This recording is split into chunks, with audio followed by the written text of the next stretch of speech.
जनाब, हमारा दिमाग भी क्या कमाल की चीज है। It is the most vital organ in our body.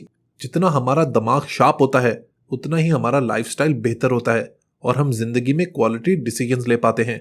In popular culture हमारे जहन के हवाले से बहुत सारी मिसकंसेप्शंस भी हैं, जैसे कि हम अपनी जिंदगी में अपने ब्रेन का सिर्फ 5 से 10% यूज करते हैं।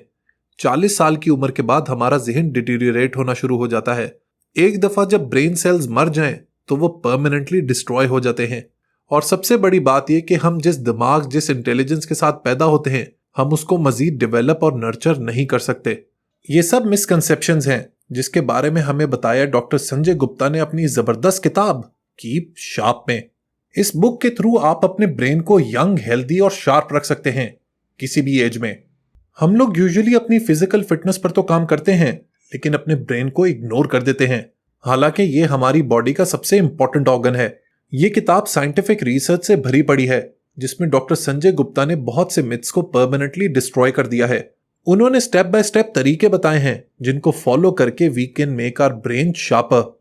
इनफैक्ट जो अल्जाइमर्स डिजीज है, जो अक्सर बुढ़ापे में लाहक हो जाती है, उसको भी प्रिवेंट करने के लिए बहुत ही पोर्टेंट मशवरे दिए हैं। इसके अलावा इस किताब में बहुत ही जबरदस्त 12 हफ्ते का ब्रेन ट्रेनिंग प्रोग्राम भी शामिल है जिसमें उन्होंने लाइफस्टाइल, फिटनेस और डाइट को कवर किया है। It's a brilliant way to nurture your brain. So if you want to be sharp, read keep sharp. Urdu अफसानों की बात की जाए और सादत हसन मंटो का जिक्र न किया जाए, ये कैसे हो सकता है। मंटो साहब उर्दू अफसाना निगारी के बेताज बादशाह हैं। उनकी लिखाई में ऐसी जान है, ऐसी हरारत है कि पढ़ने वाला हिल के रह जाता है। मंटो साहब की शख्सियत को कुछ लोग मुतनाज़ा भी बना देते हैं क्योंकि अपनी लिखाई में वो मुआशरे के उन पहलुओं पर बात करते हैं जिस पर लोग आम हालात में बात करने से घबराते हैं। ऐसे ही कुछ अफसानों का मजमुआ है ये किताब, मंटो के मुतनाज़ा अफसाने।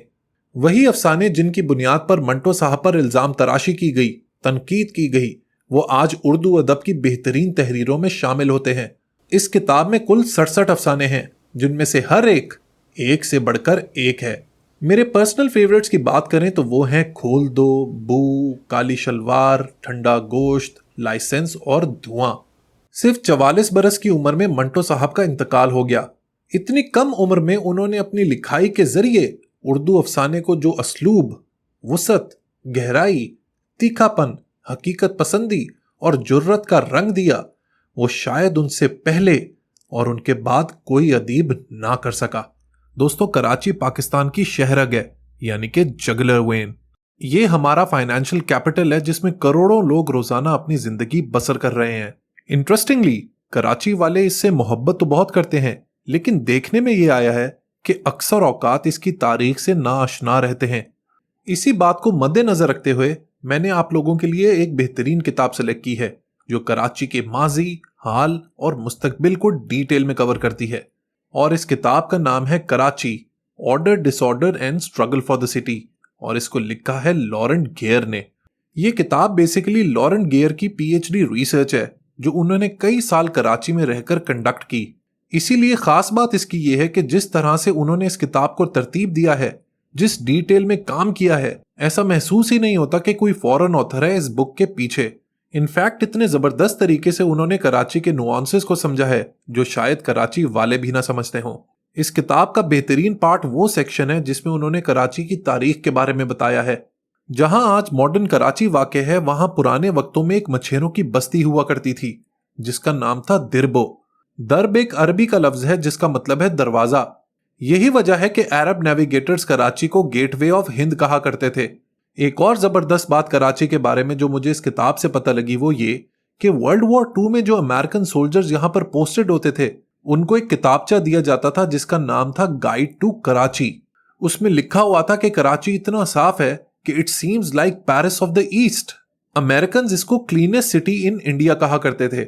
Isn't it amazing? कराची में बहुत पोटेंशियल है, हमें सिर्फ इसको सही तरह से चैनलाइज करने की जरूरत है। अगर आप कराची की एथनिक और पॉलिटिकल फॉल्ट लाइंस के बारे में जानना चाहते हैं तो लॉरेंट गेयर की यह किताब एक बेहतरीन रिसोर्स है। दोस्तों, शायद आपको याद हो कि आज से कुछ हफ्ते पहले मैंने मुमताज मुफ्ती साहब की एक जबरदस्त किताब अलीपुर का एली आप लोगों को रेकमेंड की थी। इस किताब का दूसरा हिस्सा उन्होंने लिखा था इस किताब अलख नगरी की शक्ल में। ये दोनों किताबें दरअसल मुफ्ती साहब की ऑटोबायोग्राफी यानी कि सवाना उमरी हैं। अलीपुर का एली में मुफ्ती साहब ने अपने वालिद के साथ ताल्लुक और औरतों की नफ्सियात पर फोकस किया था। इस किताब अलख नगरी में उनकी तवज्जो मुआशरती मामलात और एक कमाल की शख्सियत कुदरतुल्लाह शहाब पर है। 1947 के बाद से उनकी वफात से कुछ साल पहले तक की जिंदगी इस किताब में मौजूद है। मुआशरे के तौर तरीके और रिवायात के साथ मुफ्ती साहब की जो बगावत थी वो अलख नगरी में खुल के सामने आती है। जब आप अलख नगरी पढ़ेंगे तो आपको अंदाजा होगा कि मुफ्ती साहब बहुत ही अक्ल और दानिश वाले शख्स थे, जो जिंदगी की हर चीज को, मुआशरे के हर पहलू को अक्ल और मंतक से मापते थे।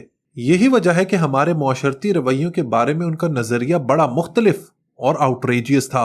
अलख नगरी का जो पहला हिस्सा है वो दरअसल तसलसल है अलीपुर का एली का, जिसमें वो तकसीम हिंद के वाकयात के बारे में बताते हैं। दूसरे हिस्से में जैसा कि मैंने आपको बताया वो अपने दोस्त कुदरतुल्लाह शहाब का डिटेल में जिक्र करते हैं। शहाब साहब की क्या बात थी, मुस्तकबिल में उनके बारे में भी जरूर गपशप लगाएंगे।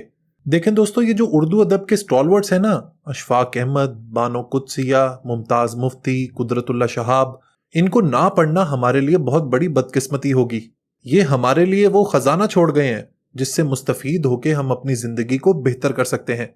लिहाजा इनकी किताबें जरूर पढ़ा करें।